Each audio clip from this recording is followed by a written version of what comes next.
Dreamers Welcome Podcast. Dreamers Welcome Podcast. We back in the building, ladies and gentlemen. I go by CEO PESO, blessed and highly favored. Live from Moves Media, boy. Back with another exclusive interview, man. I want to shout out everybody watching, checking us out. Got a new homie in here in the Dreamers Den. He already been doing some work with Moves Media. Shouts out to J Lee, Moves Global, in this motherfucker.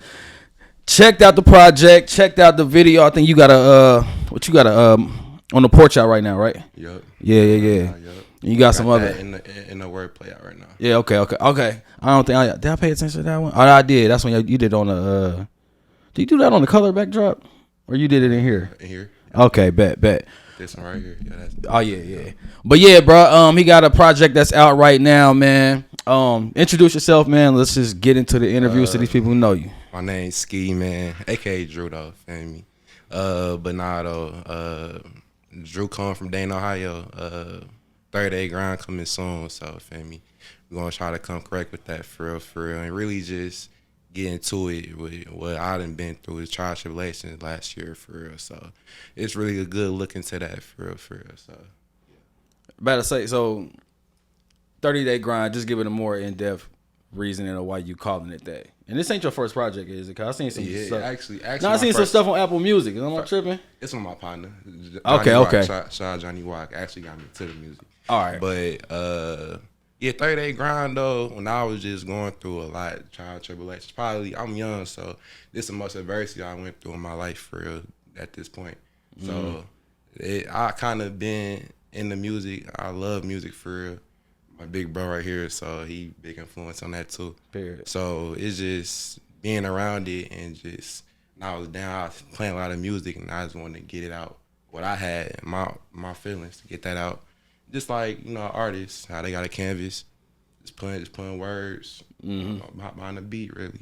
How you feeling? It's 30 days. Is that just overall, like, is that a significant time frame or something happening in 30 days? So, I feel like it's a 30-day grind. Whenever you, like, down or whatever, yeah. Like, whenever you just broke or whatever, adversity, whatever, lock in, 30-day grind. Get off all that shit, social media, women, all that shit. Just focus on the money, mental, physically, spiritually, financially. That's really what's matter, the 30-day grind, for real. Just lock in, man. Have a hard reset. Yeah, I done had to do that plenty of motherfucking times. Like, for real. And you said you, how young is you? At 22. I'm about to be 23 on the release date. Boy, 22, man. Yeah, I'm 36 now. 22 was that was good years. That's why I was actually in college at that time, so that was a good ass time for me though. I got a question though. So what was your mindset when you was that age? 22. I was rebellious, bro. It was. That's me for real. Yeah, like it was really like it was like tunnel vision on some shit of like nothing else mattered. I didn't have a son at the time. I had a solid relationship at the time that was like going in my favor, her believing in me. So yeah, bro, 22 for me, man. And I just, like I said, I was in college at the time. To me, that was so far-fetched coming from Dayton. I got to move to Orlando, so I was in a whole different mind state. But probably, yeah, about 21 is when that shit started. I was just I don't know. I can't really say I had too much like trauma or like situations going on. My upbringing, I don't know how different it is from yours, but I just know I was rebellious as fuck. Like I know I'm like that too. Like I was going defiant, rebellious. So yeah. Like it was about any means to get to where I'm at now. You know what I mean? So I didn't give a fuck, bro. I was black sheep. I don't care. I'm gonna make the shit work regardless. Like because back then. I mean, I ain't gonna say back then. Well, no, it is back then. I guess now, but the shit that we doing, especially in music, rap, niggas that used to rap used to be called lame. Like you trying to rap, nigga, you G shit. Am I lying? Nigga, you can't do like you trying to do music. So that was hard for a lot of people too to be really come out to rap, because then niggas back then was coming out and they was making sure they shit was like on point, solid. Right. Whereas now, I think it's looked at as y'all got the playing field that y'all can push shit out and it, like y'all try it. Y'all putting it out and trying at the same time, and it's still kind of dope. Sure. Back then, niggas was like, yeah, because you had to you had to be doing this, that to really Yeah, really like attached to it. If you say you had a bankroll in your pocket, we better see it. You got strapped on. You better have that. Yeah, like shit. It was definitely more so like, nigga, you extra. If your shit corny, but you got it, then you might get it off. But if you corny and you ain't got it, nah, nigga, what are you doing here? What are you doing here? We called it burger back then. You know what I mean? Burger, bro. You know. Yeah, we right there with it. We right there with it. When, like Slam Feed. Yeah. He was back then. He was rapping about Polo, going crazy. Polo. You ain't see that man nothing but Polo. Yep. More Polo than Carlton. That nigga really. Yeah. Coogee Baby. He's really out here in Coogee. Yeah. You know what I'm saying? Ready Baby used to rap about the Chevy with the diamond on it. Yep. Cutting it up on Gettysburg. You see that Chevy sliding down the bird. Yeah. Nice too You though. had to do that. Now you can kind of just. Yeah, you can. True, I mean, and it's not downplaying it, but it's just a little bit more easier now. How y'all, you know, it's more accepted of like different shit. We will have to take the same shit and remix it to our own different. You know what I mean? And have to make it us. Yeah. We came when everybody was wearing tall tees, custom jerseys. You know what I mean? Like it wasn't as colorful and like that back then, though. But it come with the time and make who we are. You know what I mean? Shit gonna be different in the next 3-4 years. So before we go back into the project a little more, I want to talk about your upbringing too. I mean, you mentioned Dayton, so let's talk about how it was, the area you was raised, and what was life before music actually hit to what you wanted to do. So, born and raised in Dayton, Ohio. So, really on the west side for sure, Raisins Park. So, really just really grew up by a village though, for real. Okay. If I could explain my childhood, honestly, grew up by a village. I could say, people say raised by their parents and all that, but really like everybody for real. To even a cousin, Detroit, Atlanta, everybody. So, just and really family and really having that connection, really just growing up with that for real. Yeah, being around it, but I was never that person to just be into that bullshit other people was in for real. Because I had that village that taught me for real. Kept you in line, yeah, all the time. Right, one of them right here. So, feel me? So that's really how the childhood and how I grew up for real. Honestly. I got a question because y'all age difference. But more maybe with like 13 years or something like that. 12. Yeah, 12. Yeah, man. So, cause my brothers and sisters older than me, but it's by like 4 years and 2 years. But do you feel like having older siblings like that, like being around some of your friends that didn't have them siblings, did you feel like you was growing up faster than usual? Like how you comprehended things? In some most cases, especially now though. Cause really, I'm like the youngest in my family, on both sides. So like, I'm the baby for real. So like, all I see is just like a bunch of like a matureness for real, a bunch of things really people don't really see for real. And I'm just really grateful for that though. Honestly though, just to have that though, it's hard to explain it because in real time it'd be like, damn, I'm grateful I was raised like this when I see certain situations. Yeah, it's rare, and I'm asking that because it's not a jealous standpoint, but it just I'm good with how I evolved and everything where I'm at right now. But I just be curious, like, I guess I did have friends who made me look at myself like because they was acting a certain way at a certain age. And I'm not saying I was childish, but it's just like they were just way more just advanced on certain things because they had older siblings. Not like crazy older, but you know what I mean? But just that was going through stuff already. So they was looking out for you type shit. Yeah. So that's just a personal curious question because you said a village. I mean, shit, that sounds like a headache at the same time. but it sounds dope. Love. I ain't gonna lie, it's all love for real. Like, period. I ain't gonna lie, I'd be like, people, I ain't gonna say some people be like, that been around the family, they'll tell you like I'm jealous of the family y'all, how close y'all be and stuff like that. So it's really all love for real. Man, so we're gonna get back to the family, but what was sports or anything or whatever what was in tune to the personal life to keep you occupied? Definitely sports. I love sports. That's one thing. Like if I don't know you, that's one thing I could talk to anybody about. Universal. Literally, like, if I don't know you, one thing I'll talk about sports, though. So it's really playing. I did play sports, though. I mean, tall. I'm assuming basketball. Yeah, I did play for like 7th. I played a little bit, but like outside, I play now like hoop for fun. But baseball, football. So I was into sports. My dad was really that sports guy for real. So you was well-rounded, like seasonal. Yeah, for real, for real. I'm really blessed, man. I ain't gonna lie, I'm truly blessed for real. Though. Nah, that's dope. I mean, I realized a little later too, like sports is like it's definitely mind game shit too, as far as just keeping you on a dedication level and sports. Yeah, it's just a good characteristic. It really is. It's like it really give you a different drive, and just it really do though. And I don't think people really talk about sports. Like it bring people together for real. I try to think of a world without sports. It'd probably be hell, cause it bring a lot of people together. Like you got like for example college football or just college sports. You know how many people, just alumni people, just come together just to watch that shit. People, that's like one thing most people could just relate to. Without that relation, it'd probably be a lot worse. I be thinking about that shit though. I be thinking this shit for real. I mean, I'm thinking on a personal standpoint. Like I met one of my best friends since like 5 years old through sports. So you just gotta be willing to get active. I mean, sports are fucking weed at this point, but because that brings motherfuckers together too, man. But man, so far as all right, so when was it that you started tapping into music? At what age? So it's like a backstory for real. So I know my first time ever, like, so this is like I never really I don't think I told you this, but I know I was like a kid, and this really how I was like 3rd, 4th grade. My dad messed with this girl.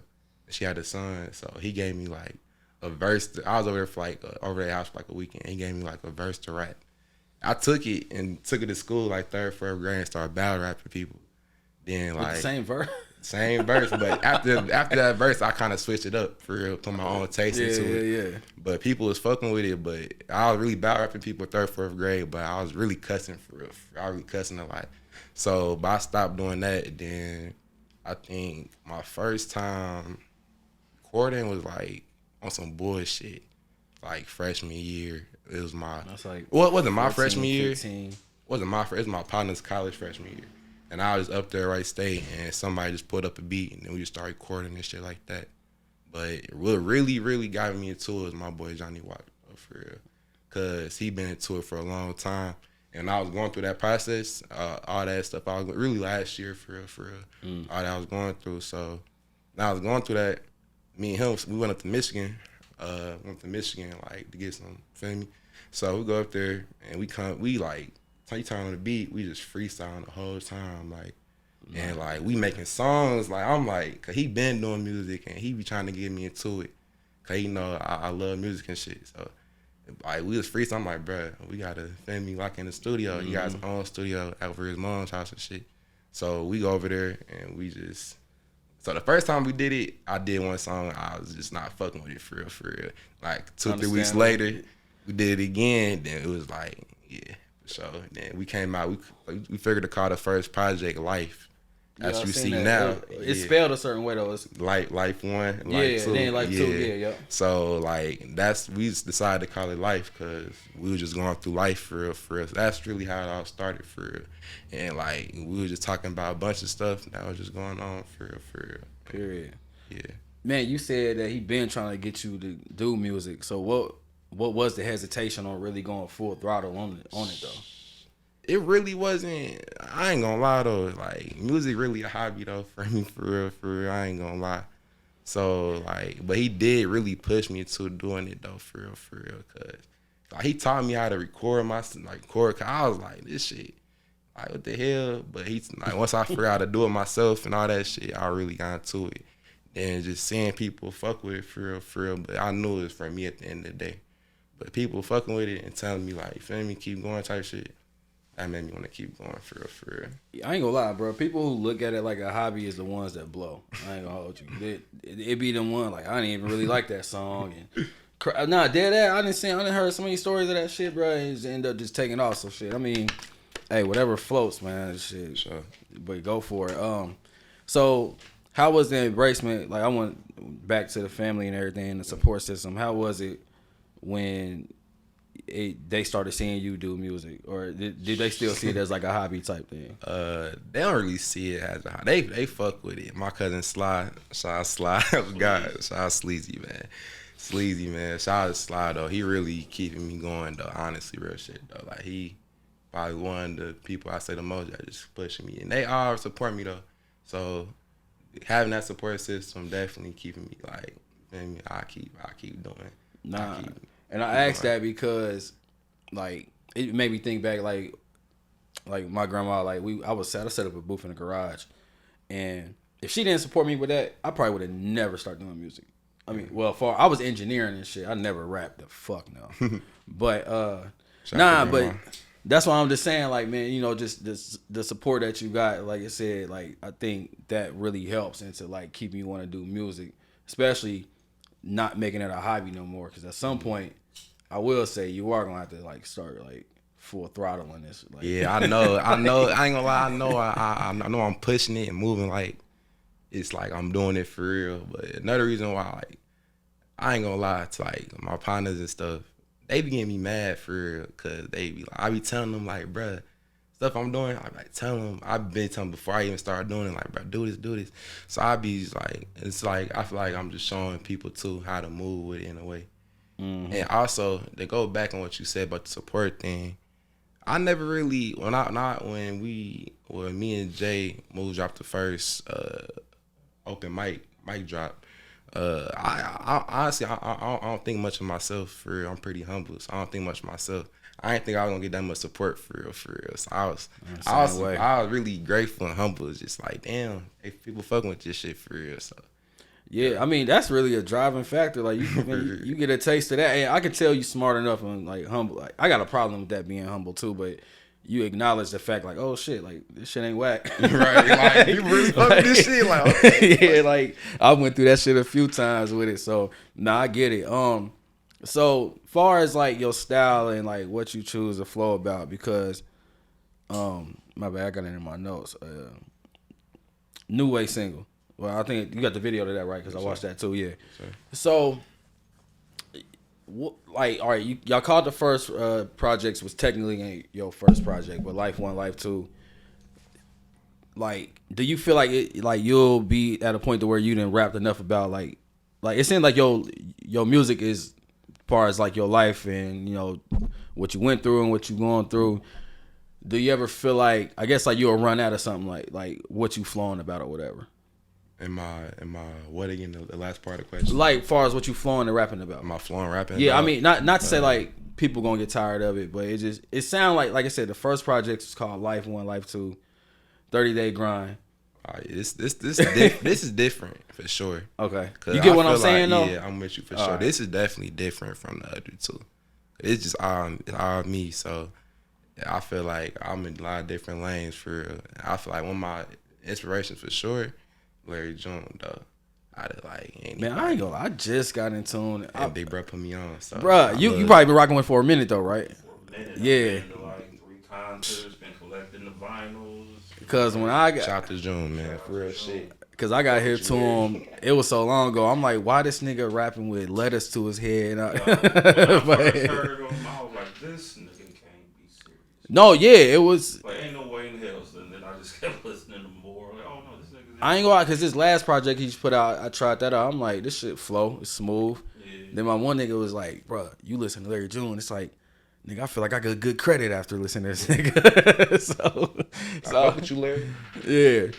Nah, really, because I've been at 2 concerts, so I don't really go outside like that. So he the only person that give me, like, go to a concert, especially a bunch of people and shit like that. So that's why I went out to see how that really went. Like, damn, people really fuck with Larry for real. Mm-hmm. Like, so it really made me believe, like, I wasn't thinking about rapping at that time, but it was just like, now I'm doing it now, I'd be like, damn, people really got similar-minded people for real. Yeah, bro, and take it from me, man. Like I said, I'm saying I got hip to Larry maybe like 2015, 16, and just think like that's when I got hip. That was like 8 years ago. So that's that consistent flow. You seen that nigga grow for sure. Oh yeah, because I couldn't. The music he was making at that time. He came like a you long said, way. the antics was like, came a long fucking what is way. this nigga doing? Yeah. Bruh, it's like, what is this nigga talking about? But he stayed in his lane with it. That's why to this day, I don't call nobody's music weak. Even if that shit ain't tuning in. Somebody gonna like it. Yeah. I was telling bro that shit. That's exactly what I was telling him. Like, Yep. shit, but now that you're doing music, it make you look at other artists like You gotta respect it and a little bit more. You gotta respect it because I mean, cuz made it this far. Somebody gonna fuck with it. Somebody in this world gonna fuck with it. That nigga got Alchemist beats and songs with Big Sean. Like, nigga, I mean, yeah. And Big Sean, that's another reason I tapped in, because he did a song with one of my favorite artists was Big Sean. And I'm like, Big Sean now? yeah. He on there. Yeah. Yeah, that's how I was going. Yo, that shit fire. I was like, yeah. But but I say that to say, you know, you gonna appreciate that you ain't fucking stop if you look like 5-6 years down the line. Long as you stay consistent though. Because I mean, I ain't trying to give you like no crazy game, but free game is like, man, you can, give you. I'm listening. I'm responding, like bro. it's a lot of artists that people probably thought like, man, this shit is nuts, but they authentic in their own way. And you know, that's why I was listening. I was really listening to your stuff, like, and I'm like, okay, I see where he at with it, but it's like, is he gonna remix it? Is he gonna stay with it and get better with it? You know what I mean? We come with that shit different. Nah, facts. That shit. So wait, the last projects was like 2023. So how long was you working on 30 Day Grind? All year. Hey, I remember. I know I was actually on a 30 Day Grind, so I really recorded every song. I was actually on a 30 Day Grind. Like those times, I really locked in. You was real life, personal life, 30 Day Grinding. 30 Day Grinding. So like first one I was beginning in January for real, and I thought I was done with it, but I switched some songs up, and I went on another one, 30 Day Grind, like July. So that's when I just locked in, recorded, finished it, switched up some songs, and yeah, that was really the recording process for real. Man, that shit sound dope. You saying some shit like motherfuckers go on a week or 2 week fast and all this shit. You 30 Day Grinding, shutting shit off. And everything at home to the studio, so I just record at home, everything. So now I want to ask you, what's the feeling after the 30 Day Grind with the reset? Like, feel good as hell. But are you disgusted about social media? Are you like, is certain friends, motherfuckers you ain't fucking with no more? Man, like, what you really realizing through life with 30 Day Grinding and disconnecting? What I definitely realized is just the circle of the people that you have around you, for real. So when I go on, there's no people, and I'm just like cutting off. Same people, I don't really mess with a lot of people. So it's the same circle. And social media, definitely, I realize that'd be ignoring my soul, man. Like social media, you ever just scroll on that shit, you just be like, I had to stop. Yeah, like, bro, I got this shit. You see some dumb ass shit, somebody, especially, no offense, I love all women, but no offense, the women posting was dumb. You like, what the fuck, like, bro, you got this shit, bro. That shit, bro. Like, you feel me? That shit be for real, bro. If it ain't what I do now, I would not be on social media. Obviously, that's like the platform that's the new website at this point. You still need a website, y'all, but nah, I hate social media. And then another thing too that is like, like I said, I done probably had 1 million 30 Day Grinds at this point. But dieting what you watch and consume as well is a whole nother thing that can fuck your mental up.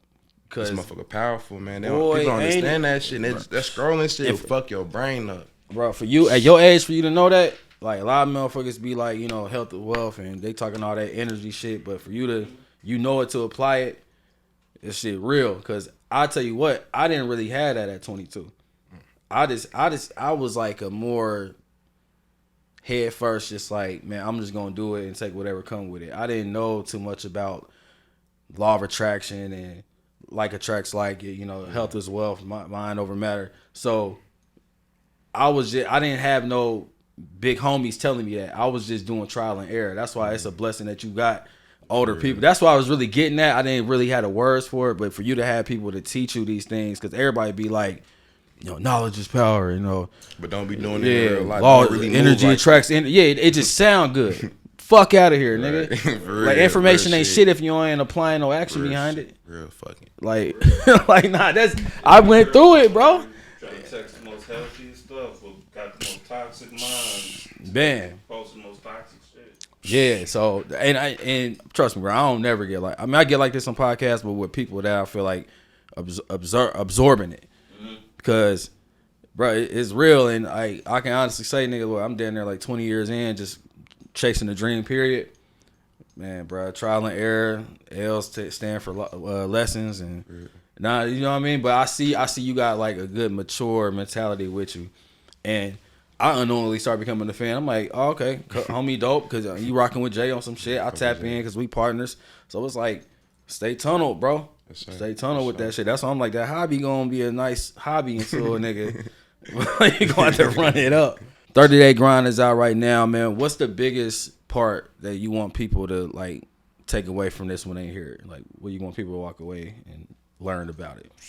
Really, just when you get done playing it, man, just understand that whenever you're going through some stuff, really take yourself serious, and really believe in yourself, and really do the thing that you telling yourself you're gonna do.